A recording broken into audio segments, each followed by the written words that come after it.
Dando continuidade à nossa série de listas sobre os meus favoritos de cada década do cinema, chegamos agora nos anos 70.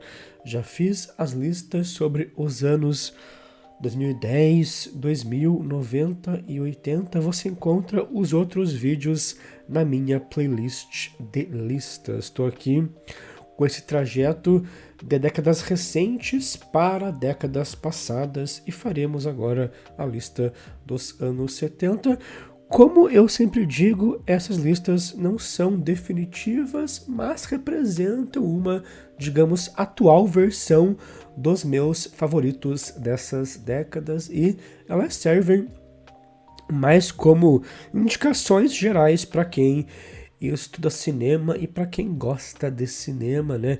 Não quero listar aqui os mais essenciais de cada década, mas os meus favoritos. Mas beleza, vamos começar. Em 10º lugar, O Franco Atirador, do Michael Cimino. O Franco Atirador é um daqueles grandes filmes sobre a identidade norte-americana. É um filme que mostra o efeito da guerra do Vietnã em um certo grupo de personagens e ele consegue evidenciar uma transformação psicológica nos personagens, principalmente em como filma a relação deles com os espaços à sua volta e com a sua comunidade. Ele contrasta muito bem os espaços americanos, os ambientes americanos com os ambientes da guerra. Existe um choque de realidades que afeta os personagens e eles se tornam autodestrutivos de algum modo, mas tentam se reconectar com o seu país através de uma certa ideia de comunidade ou de práticas que definem essa comunidade. Nesse filme, a prática da caça tem um pouco essa função. O Cimino é daqueles diretores que, assim como o John Ford ou o Hal Walsh, conseguem evidenciar todo um contexto histórico muito mais profundo a partir de situações dramáticas específicas dos seus personagens.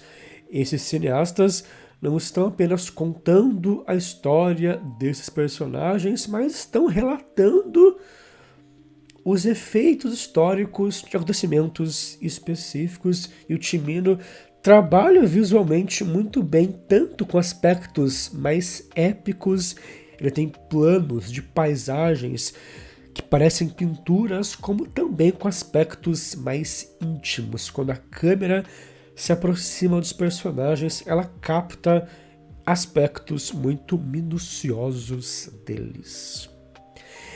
Em 9º lugar, O Trágica Obsessão, do Brian De Palma. O Trágica Obsessão é um dos primeiros filmes em que o De Palma se utiliza de modelos do cinema do Hitchcock para construir o seu próprio cinema. Esse filme é uma versão mais doentia do Vértigo. É um filme com um roteiro absurdo, ou pelo menos levemente absurdo, em que o exagero formal é o grande apelo de tudo. O De Palma não quer fazer uma obra verossímil, ele quer uma desculpa para reproduzir imagens fascinantes em que algumas formas fascinantes se repetem. Formas como o zoom nos olhos, o movimento circular da câmera, o movimento de aproximação da câmera em pequenos detalhes.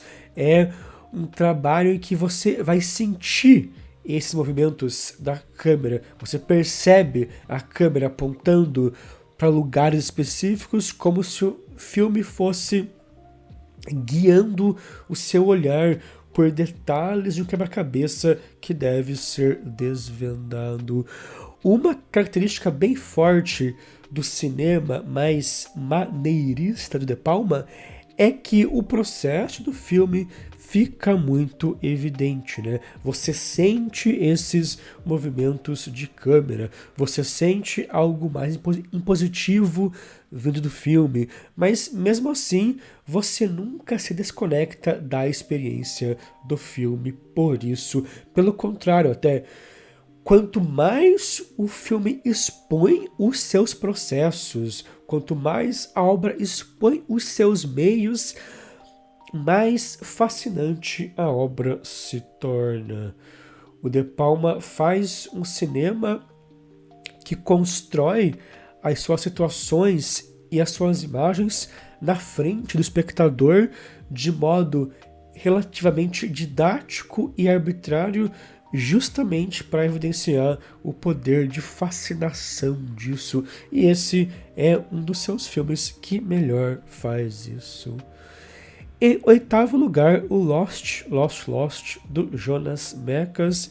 Esse trabalho mostra os primeiros anos do Jonas Mekas, que é um lituano em Nova York, depois de um périplo pela Europa. Ele foi lançado nos anos 70, mas foi filmado entre os anos 40 e 60.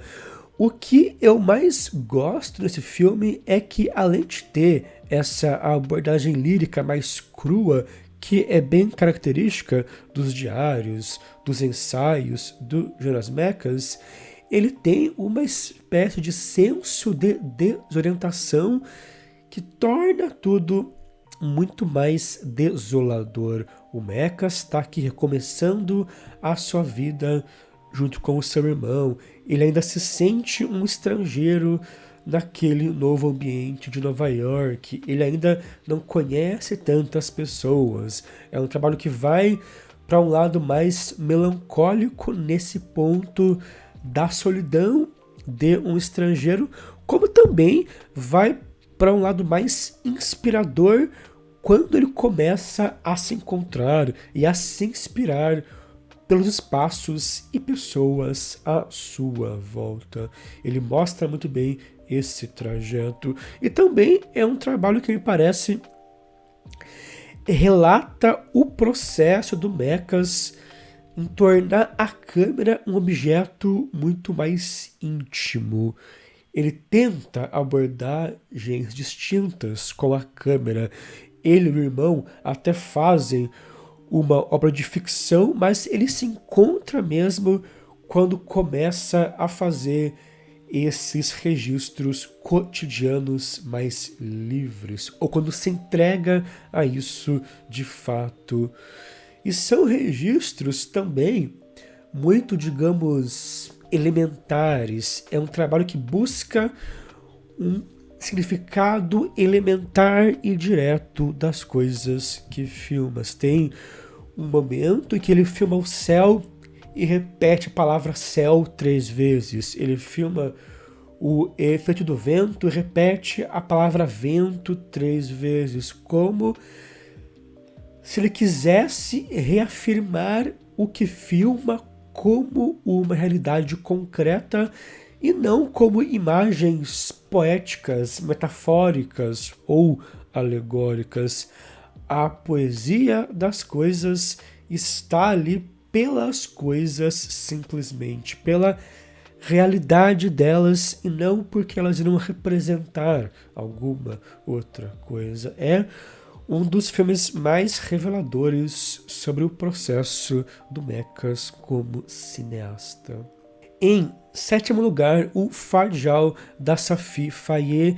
A Safi Faye foi uma cineasta do Senegal que morreu ano passado e é tida como a primeira mulher da África subsaariana a dirigir um longa que foi distribuído comercialmente. Esse outro filme dela, o Fajal, é um documentário que lembra muito os filmes do Jean Rouch. Ela também foi uma diretora que mesclava documentário e ficção e tinha uma formação em etnologia. Então ela fazia filmes que podem ser classificados como etnoficção ou como cinema etnográfico de modo geral. Porém, diferente do Jean Rouch, eram filmes etnográficos realizados do ponto de vista de alguém que fazia parte daquela realidade. Esse trabalho se passa em uma aldeia serere que cultiva amendoim e mostra como a fala dos anciãos da aldeia ajuda a manter a história daquele povo viva. Ele começa com um grupo de crianças que senta ao redor de um ancião embaixo de uma árvore, e ele começa a contar a história da aldeia, e aí o trabalho intercala momentos dessa história, momentos encenados com registros cotidianos da aldeia, das práticas e dificuldades das pessoas que moram ali. É um trabalho que reforça muito a importância da tradição oral africana, de como essa tradição é responsável por manter aquela história viva, de como ela tem uma importância cultural essencial para aquele contexto. E em várias cenas você não consegue definir muito bem o que é encenado e o que é um registro documental, mas independente disso, a câmera sempre passa uma sensação de proximidade muito interessante. Ele não tenta criar uma imagem daquela aldeia, ele registra aquilo com um olhar muito cuidadoso e mostra tanto os bons momentos como também os momentos de dificuldade, sem nunca ir para um lado muito didático.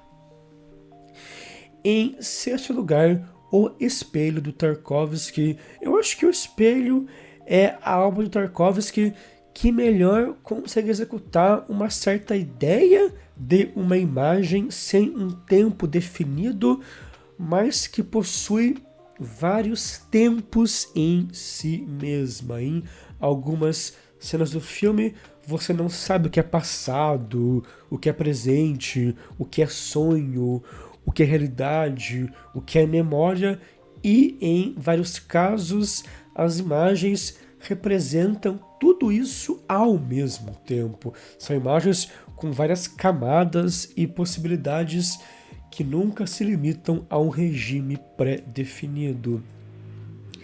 Esse trabalho parte das narrações de um homem que descreve lembranças pessoais da sua infância, da sua mãe, momentos específicos da sua vida que remetem, inclusive, à vida do próprio Tarkovsky, e tudo isso é submetido a uma montagem não linear que vai funcionar no ritmo de uma poesia. As sequências surgem como estrofes de um poema e essas imagens intercaladas criam o efeito final de um poema propriamente.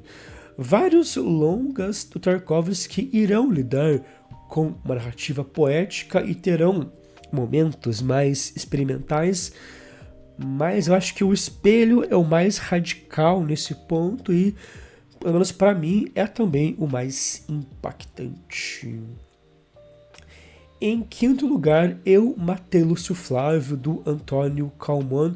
Eu Matei Lúcio Flávio é um filme policial brasileiro aos moldes do Dirty Harry, aos moldes dos filmes do Don Siegel e do John Flynn, que mostra a história do Mariel Mascot, um policial carioca que fazia parte de um esquadrão da morte e que queria muito matar o Lúcio Flávio, um criminoso notório dos anos 70.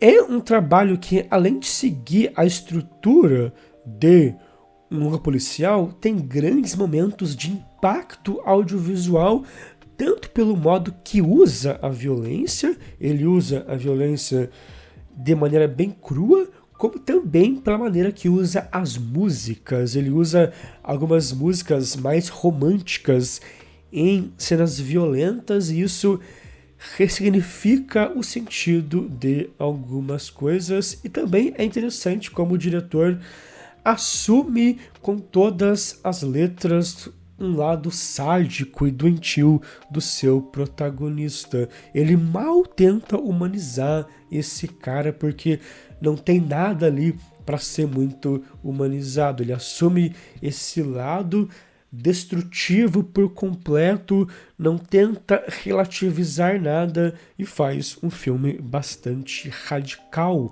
no seu discurso. Para mim, esse filme é uma espécie de Tropa de Elite que deu certo. Eu acho que hoje muita gente poderia considerar esse filme até, na verdade, mais problemático do que o Tropa de Elite, porque ele realmente vai vibrar com uma certa violência, mas pelo menos ele não tenta relativizar as atitudes do personagem. Não é como o Capitão Nascimento, que tem um lado empático, que coloca a culpa no sistema. É um trabalho que assume sem receio o lado extremista e destrutivo do seu personagem. Em quarto lugar, o Eu, Tu, Ele, Ela, da Chantal Akerman. Eu já falei sobre esse filme quando eu listei os favoritos de todos os tempos. Acho que é um trabalho que ilustra muito bem o método da Chantal Akerman a partir dessa abordagem muito mais crua e até mais intuitiva. Ele é rigoroso na construção estética das cenas, mas a performance dela, a performance da Akerman como a protagonista, me parece que segue um lado bem mais intuitivo, um lado de fato performático e não tão rigoroso ou não tão automatizado como é a performance em alguns dos seus outros filmes. Enquanto o plano é mais rigoroso, pelo menos em grande parte do tempo, as ações do corpo são mais livres ao mesmo tempo que permanecem presas nesses enquadramentos, enclausuradas junto com a protagonista. Quem quiser começar a assistir aos longas da Akerman, pode ser muito bom começar por esse filme. E agora vamos para o ranking, para o top 3 dos anos 70. Em terceiro lugar, o Céline e Julie Vão de Barco, do Jacques Rivette. É um trabalho sobre duas moças que possuem uma conexão misteriosa e devem resolver aspectos da sua vida íntima em uma realidade paralela que elas compartilham. Eu acho que, enquanto o Rossellini é um diretor que busca encontrar o espírito pelo corpo, é um diretor que, nos seus filmes, quer atingir o metafísico através de algo muito material, de um espaço muito real e concreto, o Rivette, em alguns filmes, é meio que o contrário. Ele parte de premissas muito esotéricas e muito livres, parte de um espaço que já é metafísico, de um mundo que tem uma natureza mais livre, para aí sim reafirmar uma presença mais real e direta dos personagens nesse espaço aí que é mais livre, mais metafísico, mais transcendental.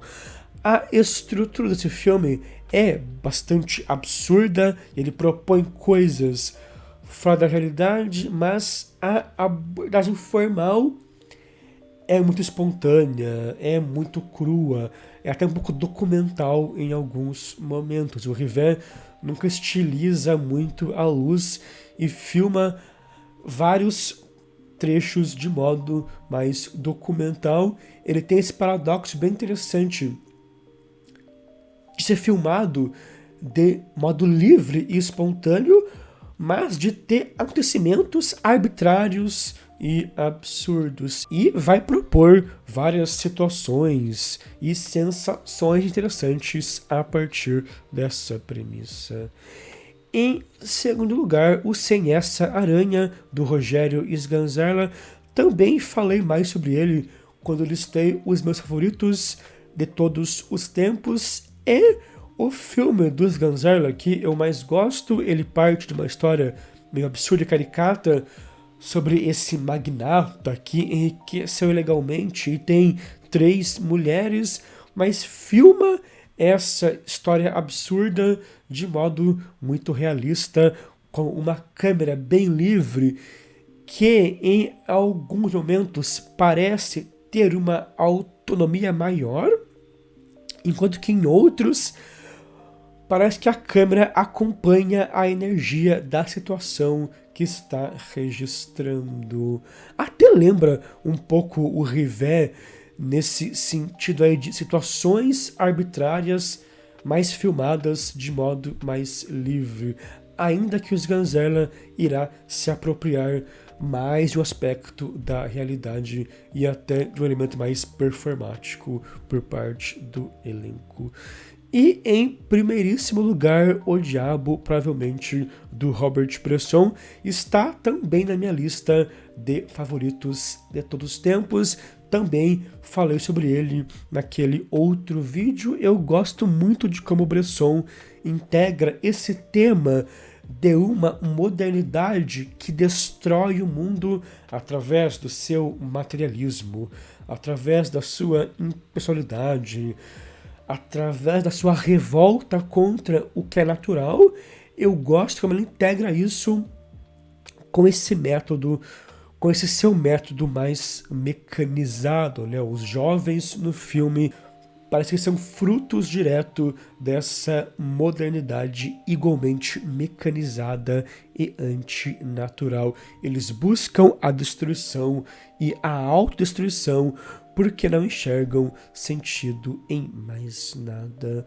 Quero fazer um vídeo dedicado apenas ao Bresson ainda aqui pro canal. Quero rever ainda toda a filmografia dele para fazer isso, porque é difícil, né, falar dele de modo mais rápido, é difícil sintetizar filmes tão complexos como são os seus filmes, mas nesse filme eu vejo o seu método em uma espécie de ápice.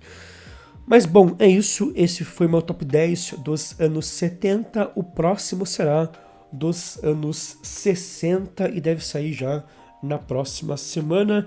Eu acho que uma marca essencial dos anos 70 é que a gente tem uma espécie de ápice ou decadência de certos movimentos modernos dos anos 50 e 60. Então, alguns cineastas modernos como Rivet, Sganzerla, Bresson e Tarkovsky, apesar de não serem da mesma geração, estão aqui meio que no ápice do seu método, ou estão pelo menos em um ponto muito relevante das suas carreiras, porque já vinham experimentando com a linguagem durante alguns anos. Mas é isso, me digam aqui nos comentários o que vocês acharam desse top 10. Escrevam aí o top 10 de vocês dos anos 70. Curtam esse vídeo, compartilhem esse vídeo, se inscrevam no canal. É importante que todos se inscrevam no canal para o canal crescer e até a próxima.